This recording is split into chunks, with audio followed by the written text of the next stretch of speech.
Welcome to unskilled. क्या आपको पता है कि लिनक्स के पिता कौन है? क्या आपको उबंटू ऑपरेटिंग सिस्टम के बारे में पता है? क्या आप ये जानते हैं कि विंडोज़ के फादर कौन है? अगर आपको नहीं पता तो आप सही वीडियो पे आए हैं। आज हम इन्हीं पे विस्तार से बात करेंगे, कुछ ऑपरेटिंग सिस्टम पे। अगर आपने पहली वाली ऑपरेटिंग सिस्टम का वीडियो नहीं देखा है तो नीचे डिस्क्रिप्शन में है, वहाँ से आप क्लिक करके पार्ट 1 वीडियो देख सकते हैं। ये ऑपरेटिंग सिस्टम का पार्ट 2 है।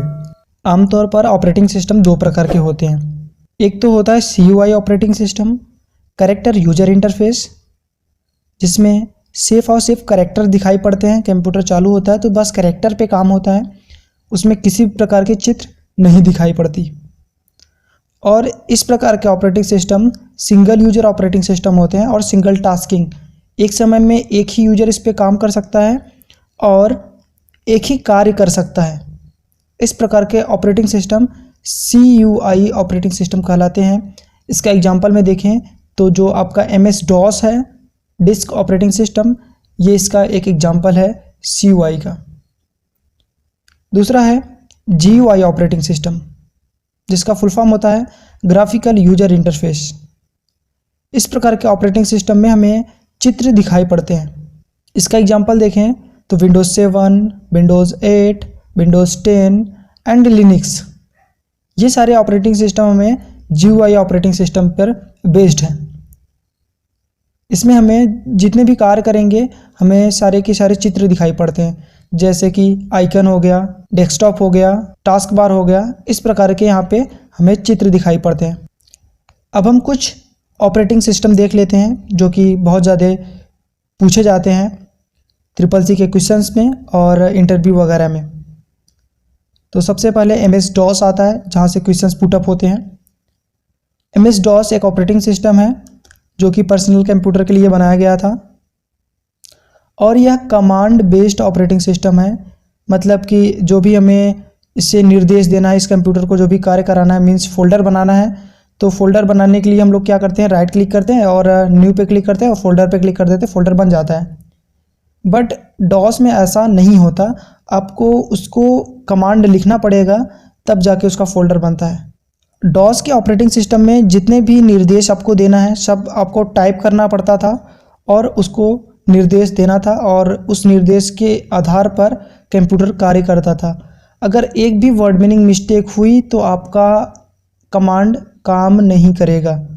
MS DOS को टिम पैटरसन के द्वारा बनाया गया था और इसको इंट्रोड्यूस माइक्रोसॉफ्ट के द्वारा किया गया था। 1981 में माइक्रोसॉफ्ट के द्वारा इसको इंट्रोड्यूस करा गया था, मार्केट में लाया गया था। माइक्रोसॉफ्ट की बात हो रही है तो चलो हम इसी साथ साथ विंडोज़ को भी क्लियर करते चलें। Windows most popular operating system है जो कि अभी भी यूज होता है होम PC में, और ये क्लोज सोर्स सॉफ्टवेयर है। क्लोज सोर्स सॉफ्टवेयर का मतलब होता है, एक तो ओपन सोर्स सॉफ्टवेयर होता है, एक क्लोज सोर्स सॉफ्टवेयर होता है। ओपन सोर्स सॉफ्टवेयर का मतलब होता है ऐसे सॉफ्टवेयर जो फ्री में इंटरनेट पे अवेलेबल होते हैं, उसे ओपन सोर्स सॉफ्टवेयर कहते हैं। क्लोज सोर्स सॉफ्टवेयर वो सॉफ्टवेयर होते हैं जिसको हम पैसा देके खरीदते हैं। तो हमारा विंडोज़ जो है वो पेड एप्लीकेशन है और इसको हम खरीदते हैं, परचेस करते हैं, तो इसीलिए इसको क्लोज सोर्स सॉफ्टवेयर भी बोला जाता है। और यह ग्राफिकल यूजर इंटरफेस पे बेस्ड है और इसको 1985 में बिल गेट्स के द्वारा डेवलप्ड किया गया था।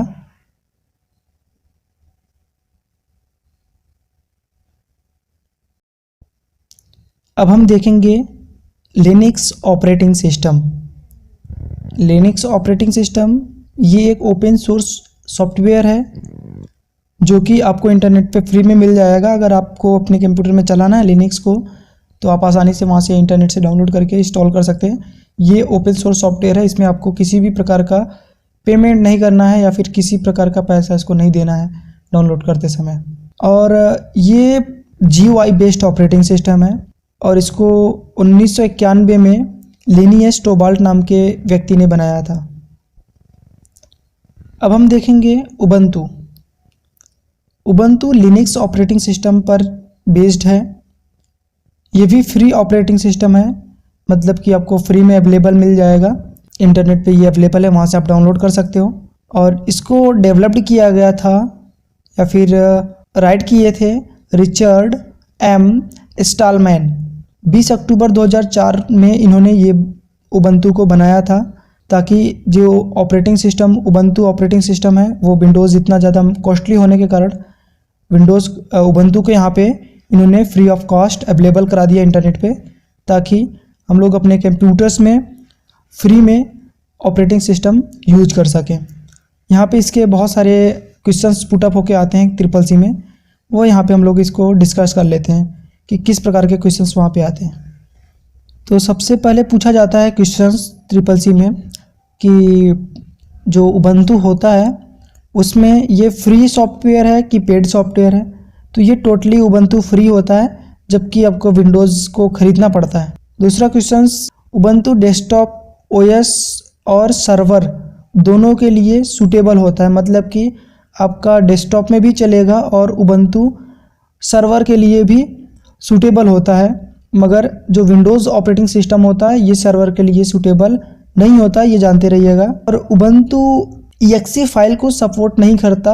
exe क्या होता है? exe एक एक्सटेंशन नेम है, इसका फुल फॉर्म होता है exe का एग्जीक्यूटेबल फाइल, और इसमें मोस्टली जो वायरस होते हैं ना उसका एक्सटेंशन नेम exe होता है। तो उबंटू exe फाइल को सपोर्ट नहीं करता, इसीलिए ज़्यादातर वायरसेस जो होते हैं वो उबंटू में नहीं रन कर पाते, और उबंटू में रन न कर पाने के कारण उबंटू वायरस बहुत कम ही चांसेस होते हैं कि इसमें वायरस आए।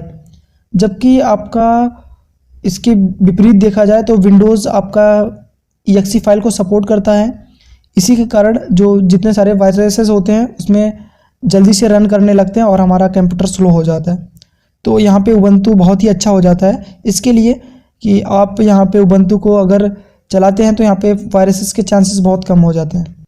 आज के लिए बस इतना ही। आगे के वीडियो देखने के लिए हमारे चैनल को सब्सक्राइब करिए, और ये वीडियो आपको कैसा लगा कमेंट करके बताइए। Thanks for watching.